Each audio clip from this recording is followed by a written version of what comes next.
बोलायचंय म्हणून बोलायचं असं करायला गेलं तर संवेदनशील गोष्टीला एखाद्या विषयाला माहीत नसताना आपण त्याच्यावरती काय बोलू नये.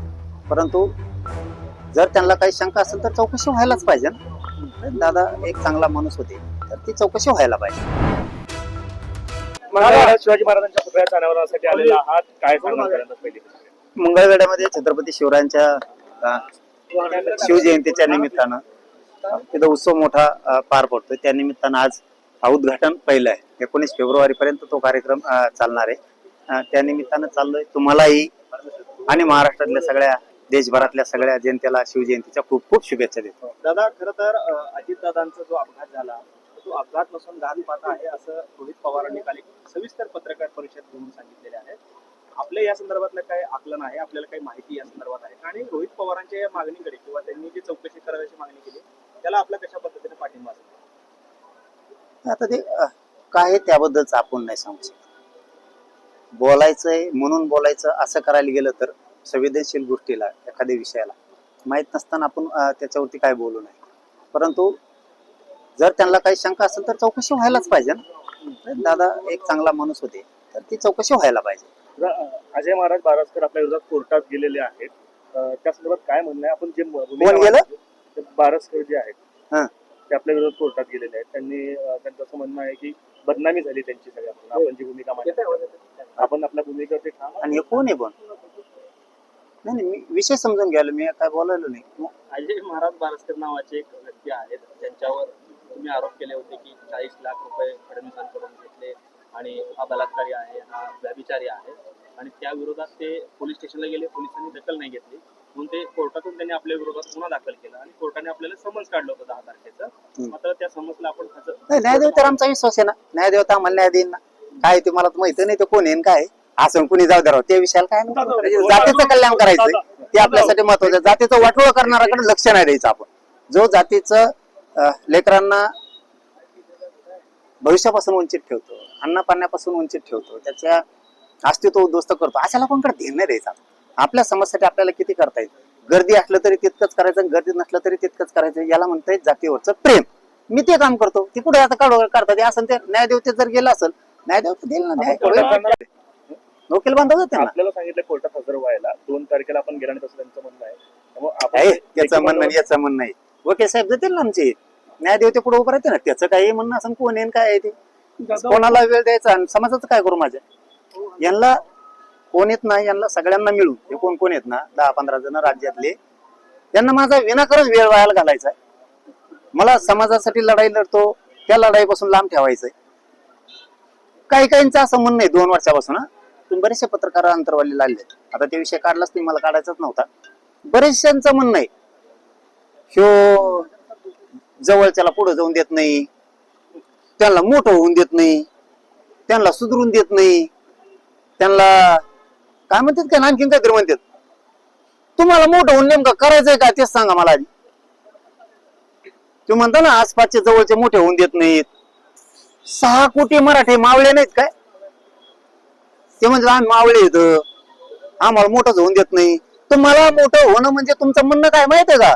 कुठेतरी फाळका आणा आणि आम्हाला द्या. आणि गोरगरिबाचे लेकर मावळे नाहीत, ते PSI होत नाहीत, पोलीस होत नाहीत, MBBS BHMS ला जात नाहीत, इंजिनिअरिंगला चालले नाहीत पोरं पोरी, ते मावळे नाहीत. गोरगरिबांचे लेकर नाहीत ते. त्यांच्या फीस मध्ये माफ व्हायला लागले त्यांना आता. ते मावळे नाहीत का? तू मोठा झाला तर मग म्हणायचं का समाज सुधारला. एखाद्या राजकारणात नाही का आपण साथ नाही दिली का ते म्हणजे योग जवळचा मोठा होता. राजकारणात गेला मोठा होतो का? लय मोठा होता आला तिकडे बाकीच्या मराठी त्यांना खेळून दे ना. माया संघ राहिला का फायदा होत नाही. आणि मग ते माझ्या विरोधात अशी गरज वखत येत फायदा नाही झाला की म्हणून ते म्हणते सुधरून देत नाही. आणि गरीब जात सुधारली हे कोण आहेत? हे मावळे नाही. तू मावळा आहे होय. फायदा झाल्यावर मग जमत नाही. फायदा झाला की तो एकाला सुधरून देणार जवळच्याला. आणि जवळच्या काय सुधारतात झक मारायला काय सुधारतात रे. आणि गरीबातल्या टाकता का मारून आपण खसता का? आपण भिकारी बनू. 6 कोटी मावळेच आहेत मराठ्यांचे, त्यांना सुधरते ना. तू सुधारला की मग जात सुधारली आहे का? हे असलं एक उलट गणित लावते. आणि माझ्या गोरगरिबांना वाटतं मग मला कस काय सुधरून द्यायला का? कोण जवळच्या सुधरून देणे म्हणजे पैसे खाऊन देणे, त्याला पद मिळून देणे, नेत्या संघ बसून देणे, त्याच्या संघ मोठमोठ्याला बैठकाला जाऊन देणे आणि मग त्याने गाड्या घोड्या घेणे, गरीबाची कुपाटका लागाना. त्याचा अर्थ असा आहे दादा उपोषण आंदोलनाला मोठं यश मिळालं. जवळपास हजार नाही लाखो लोक ओबीसी मध्ये गेले. त्याच्यानंतर मराठा सेवक नावाचे कन्सेप्ट होते आपल्या सेंटरमध्ये. त्याचं पुढे काय झालं, त्यासाठी सध्या काय करतात? नाही, चालू आहे ते करणार आहेत. आणखीन 19 फेब्रुवारी नंतर वाढवणार आहेत. आम्ही आता 19 फेब्रुवारीला आम्ही शिवनेरी गडावरती शिवरायांच्या दर्शनाला सकाळी 7 वाजता जातोय. म्हणजे सूर्योक्त क्षणी राजाच्या पायावरती फुल टाकायची जी संकल्पना आहे, आपण 15 जानेवारीला सांगितलंय. 15 जानेवारीला की आपण आंतरवालीत हा कार्यक्रम घेणार होतो, खूप मोठा शिवजयंतीचा. परंतु कार्यक्रमापुरती जागा आहे पण पार्किंगला नाही, हे मी 15 जानेवारी सांगितलं. आणि मीडियाच्या समोर सांगितलंय की आता तिथं ग्राउंड नाहीये. पोरांना जर रोडला गाड्या लावल्या तर मागं हाल झाले होते तसे हाल होते. 1 लाख गाडी येईल असा अंदाज आहे. मग 1 लाख जर गाडी आली तर त्यांना ग्राउंड लागणार आहे. पूर्वीच्या सभेचं गाड्या लावायला म्हणतो आम्ही, सभा घ्यायला किंवा शिवजयंती करायला नाही. त्याच्यासाठी दुसरी जागा आहे. गाड्या लावायला जर एका जागेवर असलं तर सूर्योक्त फुल टाकायचं म्हणल्यावर पोरं रात्रीच मुक्कामी येणार आहेत. आणि मग त्यांचे पाण्याच हलवणार, जेवण रात्रभर त्याला गाडी पिसरावं लागेल रोडला जर गाड्या लावल्या तर. मग पहिल्यासारखे हाल नको. त्यामुळे मग आम्ही खूप प्रयत्न केले, सरपंचांनी केले, आंतरवालीच्या गावकऱ्यांनी केले. त्या ग्राउंडवर काय झाले, पहिल्या कुणी उस लावलेत, कुणी गहू पेरलेत, काही सरकी आहे, काही थोडंफार मोकळं पण आहे. ते पुरत नाहीये गाड्या लावायला. म्हणून मग यावेळेस आपण आंतरवालीची जयंती थांबवली आणि शिवजयंतीला सूर्योक्ताच आपण शिवनेरीला जायचं ठरवलंय. मी शिवनेरीला जाणार आहे आणि मराठा सेवकाची 19 फेब्रुवारी नंतर पुऱ्या राज्यात पुन्हा यंत्रणा उभी राहणार आहे, गरिबांसाठी, लढाईसाठी, राजकारणासाठी नाही.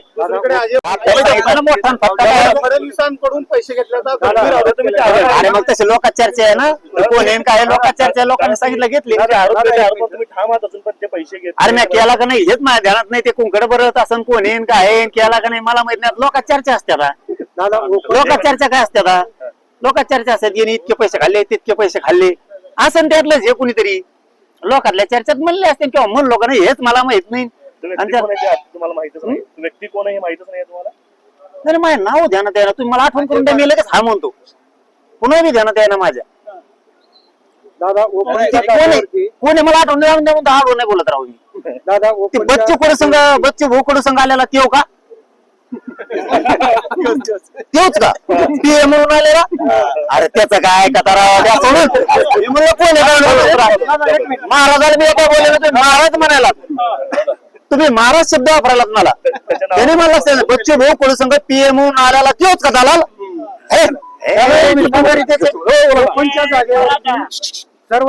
असल्याच विषय नका घेत जोर. दादा एक प्रश्न असा आहे, ओपनच्या जागेवरती 14 वर्ष इतर काढचे उमेदवार देऊन निवडून आणतात आणि ओपनवाल्याला त्या जागेवर संधी देत नाही.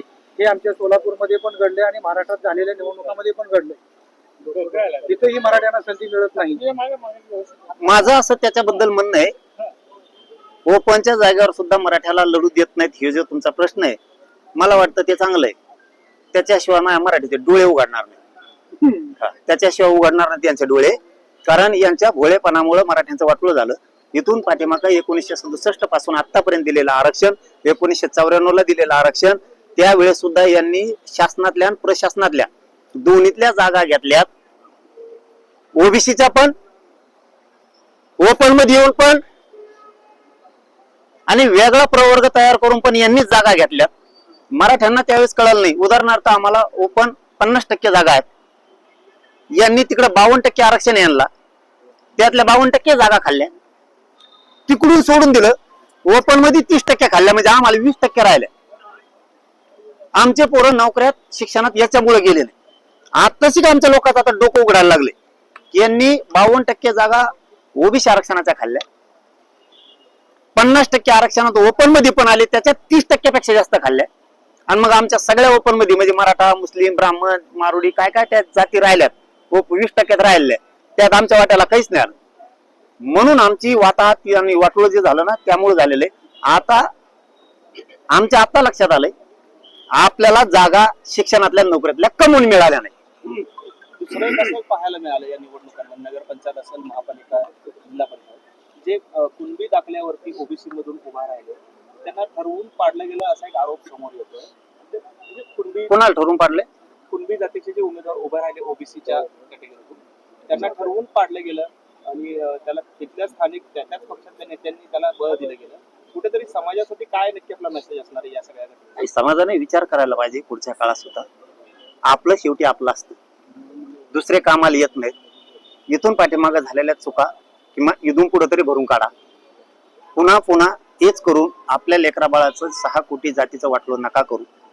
वेळ प्रसंगी समजून घेत जा. आरक्षणाला विरोध करणारा कोण? ती जर गोड बोलला तर त्याला निवडून आणायचं. निवडून आल्यावर पुन्हा तो जातीच्या लेकरा बाळाच्या भविष्याच्या मुंडक्यावर पाय देतो. आपला कोणत्या का पक्षाचा असे ना विचार करून आपला निवडून आणत जा, जेणेकरून आपल्याला बळ होतं. विरोध करणाऱ्याला तुम्ही जर निवडून आणलं तर पुन्हा पुन्हा तो आपल्या जातीला त्रास असतो. तुमच्या इकडे झालंय म्हणून ऐकायला मिळालं, आमच्याकडे असं नाही झालं. आमच्याकडे मुंडक्या टंगड्या वर केल्या तर मुंडकं खाली केले. इतकं बेकार पाडिलंय आमच्या तिकडे लोकांनी. लय बेकार. पश्चिम महाराष्ट्रात थोडी जागृती करावं लागेल. ते बी मुंडक्यावर धरून आपली ते मग इथून पुढं. कारण कुणबी असला तरी आपलाच आहे, मराठा असला तरी आपलाच आहे. विदर्भ, मराठवाडा आणि पश्चिम महाराष्ट्रातल्या मराठ्यांनी समजून घेणं लय गरजेचं. इथून पुढच्या काळात सावध मराठ्यांनो, हात जोडतो, सावध व्हा.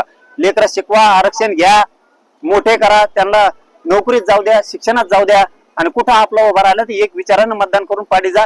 हिंडताना कोणकड काही ना, पण मतदानाच्या दिवशी वाटलं पाहिजे त्यांना बेकार जात झाली आता ही मराठीची.